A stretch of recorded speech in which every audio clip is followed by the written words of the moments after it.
আসসালামু আলাইকুম। কেমন আছেন সবাই? আশা রাখছি অনেক ভালো আছেন। আমিও আপনাদের দোয়ায় আলহামদুলিল্লাহ অনেক অনেক ভালো আছি। তো একটা দাওয়াতে যাব, একটা জামা বের করে নিয়েছি। জামাটা আসলে অনেক গর্জিয়াস। এটা গত ঈদের জামা। আমি ঈদের সময় কিনেছিলাম, পরা হয় নাই। অন্যটা দিয়ে ঈদ চালিয়ে দিয়েছি। তো ভাবলাম এতদিন হয়ে গেল, ঈদ চলে গেছে, তাও আবার রোজার ঈদে, তো এবার পরেই ফেলি। তো যাই হোক, জামাটার প্যান্ট, ওড়না, জামা, হিজাব, একটা পার্স বের করে একটু ম্যাচিং করে নিয়ে এলাম। মোটামুটি স্যান্ডেলটাও একটু ম্যাচিং করে নিয়েছি। এটা একটু আমার আমার যেহেতু পায়ে একটু সমস্যা আছে, আমার পরতে এটা সুবিধা হয়, সেজন্য এই জুতাটা, ওটার মধ্যে একটু সাদা স্টোন আছে, সেজন্য আমি এই জুতাটাকেই নিয়েছি। তো যাই হোক, সব কিছু রেডি করে আমি একটু আপনাদের সঙ্গে শেয়ার করছি। টুকটাক কিছু গহনা পরবো, একটা আংটি, দুইটা চুড়ি। আবার মোট ভাবছিলাম যে অনেকগুলো চুড়ি পরলাম, ভাবলাম যে না, ভালো লাগবে না, ভালো লাগলে পরবো, নয়তো পরবো না। তো যাই হোক, আমি অবশেষে কী পরেছি দেখতে পারবেন ভিডিওতে। তো আজকে এত কিছু সাজুগুজু করে সব কিছু নিয়ে, সব এখানে অর্নামেন্ট যা আছে, ঘড়ি, ব্রেসলেট, সব কিছু রেডি হয়ে আমি কোথায় যাচ্ছি, কি কি আনন্দ ফুর্তি মজা করলাম, অনেক মানে সুন্দর ভিডিও। আশা রাখছি ভালো লাগবে আপনাদের, দেখবেন পুরো ভিডিও, ভালো লাগবে, অনেক অনেক ভালো লাগবে। তো এই তো পরিপূর্ণ রেডি হয়ে চলে গিয়েছি গুলশানে, নিকেতনে। তো ওখানে গিয়ে লিফট থেকে বের হইলে একটা সুন্দর মিরর, তো ওখানে যে কেউ দেখলেই ছবি তুলবে। তো যাক, রেডি হয়ে বাসা থেকে বের হয়ে যাচ্ছি আমরা, যাব হচ্ছে বাইরে খাওয়া দাওয়া করার জন্য। তো এটা কি উপলক্ষে খাওয়া দাওয়া করতেছি, অবশ্যই ভিডিওটা দেখলে মজা পাবেন কি উপলক্ষ ছিল। তো আমার নিয়মিত যারা দর্শক, তারা অবশ্যই কিছুটা টের পেয়ে গেছেন যে আসলে এটা উদ্দেশ্যটা কি। আমি অনেক ছোট ছোট রিলস আপলোড দিয়েছি। তো যাই হোক, এখানে আমরা চলে গেছি বনানীতে। বনানী ওয়াজদা একটা রেস্টুরেন্ট, এটা মনে হয় পাকিস্তানি না ইন্ডিয়ান জানি না। তো ভাই রে ভাই, একটা সিঁড়ি দিয়ে উঠতেছিলাম, এটাকে কি সিঁড়ি বলে, আগের দিনের যে রাজাদের যে গোপন সিঁড়ি থাকে, ওই রকম টাইপের একটা সিঁড়ি। দেখুন কি অবস্থা, পেঁচানো পেঁচানো, আমি তো অবস্থা একেবারে দেখুন। আবার একটু তারা লাইটটা দিবে না ঠিক মতো, কি অন্ধকার অন্ধকার লাগছে। যাই হোক, আবার ছিল বৃষ্টি, সিঁড়ি ভিজা ছিল, লোহার সিঁড়ি ছিল, খুবই সাবধানতার সহিত এখানে উঠতে হলো। একটা উঠে বলতেছে আবারও উঠতে হবে। আমি আবার বলতেছিলাম রবিডিওটা যদি দিতাম তাহলে বুঝতেন এই সিঁড়িতে উঠতে গিয়ে কি কি বলেছিলাম বা কতটাই মজা করেছিলাম। তো যাই হোক, অবশেষে পাড়ি দিলাম, এত বড় একটা জার্নি মনে হইলো।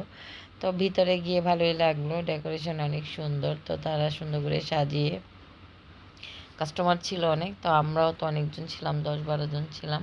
তো আমরা একে একে চলে যাচ্ছি সবাই। তো বসলাম ওখানে গিয়ে। তো ভিতরের পরিবেশ অনেক সুন্দর, ভিতরের পরিবেশটা মোটামুটি অনেক ভালো লেগেছে। জানি না খাওয়া দাওয়া কেমন হয়, এখনও বলবো না খাওয়া দাওয়া কেমন হয়। তো যাই হোক, আমরা আমাদের নিজেদের মতো করে ছবি, ভিডিও, যে যার মতো খাবার অর্ডার, সব কিছু স্টার্ট হয়ে গেছে। তো অল্প স্বল্পর মধ্যে আমরা সবাই সব কিছু ভিডিও করছি। তারপর হচ্ছে আমি আবার নিজেকেও একটু ভিডিও করে নিলাম, দেখি নিজেকে কেমন লাগে। তো যাই হোক, ভিডিও করছি, মজা করছি। আমার জামাই এক আসে, পাশেই আছে, ওনাকে নিয়ে এখনও ছবি টবি তুলি নেই, তুলবো, উনি বিজি আছে, খাবার অর্ডার দিবে। তারপরে তাদের ডেকোরেশনটা পুরো থাইল্যান্ডে থাইল্যান্ডে মনে হইলো। তো যাই হোক, আমাদের খাবার দাবার চলে আসবে, হয়তো মামা মামি দাঁড়ায় আছে, সবাই ছবি তুলে দিচ্ছি সুন্দর সুন্দর। একটা বিশেষ দিন অবশ্যই আছে। তারপরে আমাদের খাবার আসা একটু দেরি হবে বলে গেছে, 20 থেকে 30 মিনিট লাগবে, আমরা যে খাবার অর্ডার করেছিলাম। তো আমি টুনিটাকে বললাম চলো আমরা ছবি তুলি, ভিডিও করি। তো উনি উনি আবার সবসময় আমার সাথে আসে, ছবি তোলে, আমরা সুন্দর করে ছবি তুলি, ভিডিও করি, আমরা দুইজনেই করি, বড়রাও করে, কিন্তু টুনিকে নিয়ে আমি একটু বেশি, এটা আমার ননদ হয়, দোয়া করবেন মাশাল্লাহ।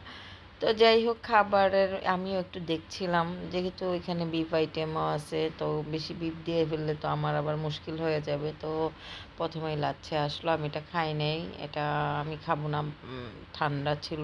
তো যাই হোক, সবাই যে যারটা নিল, খাবার আসলো, নান আসলো, চিজ নান, নর্মাল নান, তারপরে গার্লিক চিকেন, তারপরে হচ্ছে এখানে আমি আবার চিকেনটা নিয়েই খাওয়া স্টার্ট করলাম। সবাই গরম গরম না খেলে দেখা যায় এটা ঠান্ডা হয়ে যায়, এটা শক্ত হয়ে যায়। তো ওনারা সার্ভ করছে আর আমরা অল্প অল্প করে খাওয়া শুরু করছি। একে একে খাবার আমাদের আসতেছিল, যা যা আসছিল। খিদা ছিল বিদায় নাকি জানি না, ফার্স্টে যে খাবারটা খেয়েছিলাম এটাই মুখে লেগেছিল, খুবই মজা লাগছিল। তারপরে একটু বিফ আসলো, তো এটা আমি খাই নাই এটা। তারপরে এই তো বাটার চিকেন আসলো, এটাও নিলাম, নিয়ে খেলাম। মোটামুটি অত এত ৭ সমুদ্র ১৩ নদী পাড়ি দিয়ে এত উপরে উঠে আসলে খাবারটা আমার কাছে তেমন মজা লাগে না। রাইসটা মোটেও ভালো ছিল না, যেটা সত্য সেইটাই। রাইসটা আমার কাছে, এটা চিকেন ছিল আর বিফও মাটন ছিল। তো যাই হোক এইটাই আমি খেয়েছিলাম, আমার কাছে ভালো লাগে না এই খাবার অ্যাভারেজ মিলিয়ে। যাই হোক আলহামদুলিল্লাহ, যাই রিজিকে ছিল তাই খেয়েছি। খাওয়া দাওয়া শেষ করে আমরা বাসার উদ্দেশ্যে রওনা দিয়েছিলাম। এখানে আরেকটু প্রোগ্রাম করার ইচ্ছা ছিল আমাদের, খাবার দাবার অত মজা লাগে না এই বিদায়, টাইমও অনেক হয়ে গেছে। আমরা ওনাদের এখান থেকে বের হয়ে গেলাম, 10:30 11টা বেজে গেছে যেহেতু। তো আমরা বাসার উদ্দেশ্যে রওনা দিয়েছি, আবার সেই ৭ সমুদ্র ১৩ নদী পাড়ি দিয়ে আবার এই সিঁড়ি দিয়ে নেমে আবার নামতেছি, লিফটে উঠবো। তো সবাই দুষ্টামি করতেছে। এখানে একটা ছবি অনেক, মানে এই ছবিটা যে আর্ট করেছে এটা একটা মেয়ের ছবি, মোবাইলে বোঝা যাচ্ছিল, বাট সরাসরি অনেকবার চোখ দিয়ে একদম ভালোভাবে দেখে। তো সবাই বলতেছে এটা তুমি তুমি, এখন আমি বলতেছি এটা তো মেয়ে মানুষ। যাই হোক এখানে অনেক মজা করেছিলাম। তো যাই হোক আমরা গাড়িতে উঠে যাচ্ছি সবাই মিলে। তো আমরা বাসার উদ্দেশ্যে রওনা দিয়েছি। বাসায় গিয়ে আমরা কি কি করতেছি সেটাই ভিডিও দেখতে পারবেন। ভিডিওতে আমরা কি কি মজা, এই তো হ্যাপি অ্যানিভার্সারি মামা অ্যান্ড মামি, ওনাদের ওদিন ম্যারেজ ডে ছিল। তো এই উপলক্ষে আমাদেরকে একটু একসাথে নিয়ে খাওয়া দাওয়া করাইলো, কেক কাটার উদ্দেশ্য এই শুরু হয়ে গেল। এটা সিক্রেট রেসিপির কেকটার নাম আমি জানি না, মামার বার্থডেতে সিক্রেট রেসিপি চিজ কেক ছিল। তো এটাও সিক্রেট রেসিপির কেক। তো খুব মজা, দুইটা কেকেই মজা। যাই হোক আমরা একটু ওনাদেরকে নিয়ে মজা করছি, আনন্দ করছি। তো বললাম কেক কাটেন, ওনারা ছুরি টুরি নিয়ে কেক কাটলো। আমরা অ্যানিভার্সারি হ্যাপি অ্যানিভার্সারি বলতেছি, মজা করতেছি দুজনকে নিয়ে। তো উনি কেক কেটে সবাইকে খাওয়াইয়া দিচ্ছে, ওনার ছেলে মেয়ে ভাই, ভাইয়ের বউ, তারপরে হচ্ছে আমার জামাইকেও খাওয়াইয়া দিচ্ছে। আমরা তো ভিডিও নিয়ে ব্যস্ত, আমরা ভিডিও করছি, কারণ ভিডিও না করলে তো স্মৃতি থাকে না। তো যাই হোক আজকের ভিডিওটা আপনাদের কাছে আমার কেমন লাগলো অবশ্যই কমেন্ট করে জানাবেন। সামনে আরও সুন্দর সুন্দর ভিডিও আসতেছে, অনেক ভালো লাগবে। আশা রাখছি যুক্ত থাকবেন, সঙ্গে থাকবেন, ইজি হোম ফুডের সাথে থাকবেন। ভিডিও সুন্দর সুন্দর ভিডিও অবশ্যই পাবেন, সুন্দর সুন্দর ভিডিও বললাম তো। তো যাই হোক আমি আজকে আপনাদের কাছ থেকে বিদায় নিব। তো আমার জন্য দোয়া করবেন। আমার কিছুদিন পর পরেই মানে কি যে হয়, কণ্ঠটা সুন্দর থেকে বেসুন্দর হয়ে যায়। আমি অবশেষে একটু কেক খেলাম, খেয়ে এখন আমিও বাসায় চলে আসব। 12টা বেজে গেছে। তো কেকটাও মজা ছিল। এটা 7 লেয়ারের কেক, নামটা কি আমি জানি না, যারা কেক বানায় তারা জানে, আমি জানি না। তো আমরা কিছু ছবি শেয়ার করে আপনাদের কাছ থেকে বিদায় নিলাম। আল্লাহ হাফিজ, আসসালামু আলাইকুম, ভালো থাকবেন সবাই।